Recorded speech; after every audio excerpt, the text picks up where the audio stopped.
కర్ణాటకలో నేను సువార్త చేయడానికి వెళ్ళినప్పుడు నన్ను అడిగారు, అలాగే మీరు ప్రసాదం ఎందుకు తినరు అని గుడి దగ్గరికి తీసుకెళ్ళి. ఒక పెద్ద ఆయన అన్నాడు, బాబు నిజంగా నువ్వు మమ్మల్ని గౌరవించి ప్రేమించేవాడవైతే ఈ ప్రసాదం తిను అని. అప్పుడు నేను ఒక మాట అడిగాను, సార్ మీకోసం విషం తినమన్నా తింటాను, కానీ నాకో సమాధానం కావాలి. నేను చెప్పేది కరెక్ట్ అయినప్పుడు మీరు నాకు జవాబు చెప్పలేకపోతే నా చేతిలో పెట్టిన దాన్ని మీరే తీసేసుకోవాలి. చెప్పు బాబు అని అడిగాడు. అప్పుడు నేను చెప్పాను, మీ మతంలోనే అయ్యప్ప మాలలని భవానీ మాలలని వేసుకునే అన్నదమ్ములు 41 రోజు 21 రోజు చేస్తారు కదా, చాలా భక్తిగా నిష్టగా ఉంటారు కదా, మీరు వాళ్ళని మీ గుడికి తీసుకెళ్ళి అక్కడ బలిగా అర్పించిన మాంసాన్ని తీసి వండి వారి ముందు పెడితే తింటారా అని అడిగాను. అప్పుడు ఆ పెద్ద ఆయన ఏమన్నాడు తెలుసా, తినరు బాబు అన్నాడు. ఎందుకు, మతం మారారా అని అడిగాను. లేదు అన్నాడు. కులం మారారా అన్నాడు. లేదు అన్నాడు. సాంప్రదాయాలు మార్చుకున్నారా అంటే లేదు అన్నారు. మరి ఎందుకు తినరు? నిష్టలో ఉన్నారు, దీక్షలో ఉన్నారు. ఈ టైంలో వారు తినకూడదు, మేము పెట్టకూడదు. పెడితే పెట్టినందుకు మాకు శాపం, తిన్నందుకు వారి దీక్ష పాడైపోతుంది, మేము పెట్టం అన్నాడు ఆయన. మా పెద్దలు మాకు అలా దీక్షలు పాడవడం నేర్పించలేదన్నాడు. అప్పుడు నేనేమన్నాను తెలుసా, అయితే బాప్తిస్మం ద్వారా మేము జీవితకాలం దీక్షలో ఉన్నాము. దేవునికి స్తోత్రం కలుగునుగాక. బాప్తిస్మం ద్వారా జీవితకాలం మేము నిష్టలో ఉన్నాం. మేము ఆ ఒక్కటే తినలేం. ఒక రూపం ముందు పెట్టింది, ఒక విగ్రహం ముందు పెట్టింది మేము తినలేం. మీ ఇంటికి పిలిచి కారంతో పెట్టిన మేము తింటాం.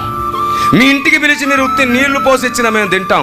ఎందుకంటే మేము మిమ్మల్ని ప్రేమిస్తున్నాం. మా నిష్టను పాడవు కాకుండా మీరు చూసుకోవాల్సిన బాధ్యత మీది. అప్పుడు వెంటనే ఆయన ఏమన్నాడు తెలుసా, క్షమించండి బాబు, ఇది దీక్ష అని మాకు తెలియదు అని చెప్పి దాదాపు మధ్యాహ్నం 2 అవుతుంది. ఆయనే తన ఇంటికి తీసుకెళ్ళి వేడి వేడి అన్నం పచ్చడితో నాకు పెట్టాడు ఆ రోజు. దేవునికి స్తోత్రం కలుగునుగాక. నా కాలర్ పట్టుకున్నవాడు నా మాటలు అర్థం చేసుకున్నాడు. మీరు చెప్పండి, అయ్యగారు చెప్పినందుకు తినట్లేదని చెబితే వాళ్ళకి అర్థమవుతుందా? అసలు మనం ఎందుకు తినట్లేదో వారికి అర్థమయ్యేటట్లు చెబితే వారికి అర్థమవుతుందా? నోరు మంచిదైతే కాలర్ పట్టుకున్నవాడు నా మాటలు అర్థం చేసుకున్నాడు.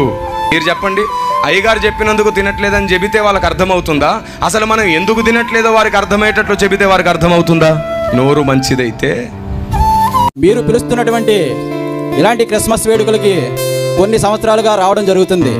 కానీ ఈరోజు అతి చిన్న వయస్సులో కిరణ్ పాల్ గారు చెప్పినటువంటి మాటలు ఎంతో ఆనందదాయకంగా, మీకు మాకు కూడా ఎంతో సంతోషకరంగా ఉన్నాయి.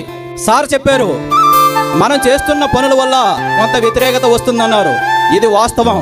ఎంతో ప్రేమతో మన ఇంటికి నలుగురు వచ్చి పిలుస్తున్నారు. మనము వెళ్ళాలి అనే ఉద్దేశంతో యేసుప్రభు మీద ఉన్న నమ్మకంతో మేము వస్తున్నాం. ఇలాంటి వేడుకలకు రావడం వల్ల మేము కూడా కొంత ఇబ్బంది పడుతూ వస్తున్నాం. ఆ రావడం ఏంటంటే, మా హిందూ మతంలో, మా సంఘాలలో, మా మిత్రులతో మేము కూడా ఇబ్బందులు పడుతున్నాం. ఎందుకంటే సార్ చెప్పారు, మనం పెట్టే ప్రసాదం వాళ్ళు తిన్నప్పుడు మీరు ఎందుకు వెళ్తున్నారు అని ప్రశ్నిస్తున్నారు. ఆ ప్రశ్నకు సమాధానం అతి చిన్న వయసులో కిరణ్ పాల్ గారు చక్కగా మీకు మాకు ఎవరికి ఇబ్బంది లేకుండా, మీరు వేరు కాదు మేము వేరు కాదు అంతా ఒకటే అనే సందేశాన్ని ఇచ్చారు. ఈ సందేశాన్ని మీరు మేము కూడా ప్రజల్లోకి తీసుకెళ్లిన రోజు ఈ వ్యతిరేకత అనేది ఉండదు.